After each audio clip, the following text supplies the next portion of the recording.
Digital മാർക്കറ്റിങ്ങിനെ അപേക്ഷിച്ചിടത്തോളം MBA എന്ന് പറയുന്നത് അപ്പൊ ഡിജിറ്റൽ മാർക്കറ്റിംഗ് ഒരു ഓപ്പർച്യൂണിറ്റി ഉണ്ട്, പക്ഷെ അത് MBA കൂടെ ചെയ്യേണ്ട ഒരു ആവശ്യകത എന്താണെന്നാണ് ഞാൻ ചോദിക്കുന്നത്. നമ്മളിവിടെ യൂണിവേഴ്സിറ്റി സെലക്ഷൻ ആണ്. ഒരു MBA ഡിജിറ്റൽ മാർക്കറ്റിങ്ങിന് വന്ന ആൾക്ക് ഏത് യൂണിവേഴ്സിറ്റി സജസ്റ്റ് ചെയ്യും എന്നുള്ളതാണ് എൻ്റെ ഡോക്ടറുടെ ഇന്ത്യൻ ജോബ് എന്ന് പറയുന്നത് നമ്മുടെ പ്ലാറ്റ്ഫോം പൊതുവെ കൊടുക്കുക ആളുകൾക്ക്. പക്ഷെ ഞാനിവിടെ പറയുന്നുള്ളത് ഡിജിറ്റൽ മാർക്കറ്റിംഗ് എന്ന് പറയുന്ന ഒരു പ്രൊഫഷൻ ഫോക്കസ് ചെയ്യുന്നുണ്ടെങ്കിൽ MBA ഉടനെ തന്നെ നിർബന്ധമായിട്ടും ഇനീഷ്യലി എടുക്കണം എന്നുള്ള യാതൊരു കാര്യവുമില്ല. മേ ബി അവരെടുക്കുകയാണെന്നുണ്ടെങ്കിൽ നമ്മളുടെ സർവീസ് അതിനുശേഷം എടുക്കുകയാണെന്നുണ്ടെങ്കിൽ ഓഫ് കോഴ്സ് നമുക്കത് ബെനിഫിറ്റ് ആണ്. പക്ഷെ എന്നിട്ട് പോലും ഞാൻ പറയാണ് ഡിജിറ്റൽ മാർക്കറ്റിംഗ് വേറെ, MBA എന്ന് പറയുന്ന പ്രൊഫഷൻ വേറെ. ഓക്കെ, ഒരുമിച്ചിട്ട് എടുത്തിട്ട് ഇതുമല്ലാത്തൊരവസ്ഥയിലേക്ക് അവർ എത്തരുത്. കാരണം എന്തെന്ന് വെച്ച് കഴിഞ്ഞാൽ MBA എന്ന് പറഞ്ഞാൽ മാസ്റ്റർ ഓഫ് ബിസിനസ് അഡ്മിനിസ്ട്രേഷൻ, അതിലുള്ള ഒരു സ്പെഷ്യലൈസേഷൻ ആണ് ഡിജിറ്റൽ മാർക്കറ്റിംഗ്. അതായത് ലാസ്റ്റ് സെമസ്റ്ററിൽ അവർക്ക് ലേൺ ചെയ്യാൻ പറ്റുന്നത്. അങ്ങനെയല്ല ഡിജിറ്റൽ മാർക്കറ്റിംഗ് ലേൺ ചെയ്യേണ്ടത് എന്നുള്ളതാണ് ഞാൻ പഠിച്ചത്.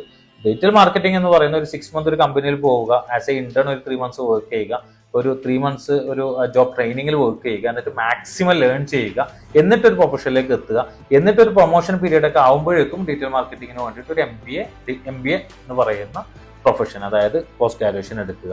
അപ്പം ഡിഗ്രി വേറെ അല്ലെങ്കിൽ PG വേറെ, ഡിജിറ്റൽ മാർക്കറ്റിംഗ് എന്ന് പറയുന്ന പ്രൊഫഷൻ വേറെ. നേരെ മറിച്ചിട്ട് ഇപ്പം MBA ഓപ്പറേഷൻ എന്ന് പറയുമ്പോൾ ഒരുപാട് റിലേറ്റ് ചെയ്യാൻ പറ്റുന്നുണ്ട്. ഡിജിറ്റൽ മാർക്കറ്റിങ്ങിനെ അപേക്ഷിച്ചിടത്തോളം MBA എന്ന് പറയുന്നത് ലേറ്റർ എടുത്താൽ മതി, ഇനീഷ്യലി എടുക്കണം എന്ന് യാതൊരു നിർബന്ധവും ഇല്ല.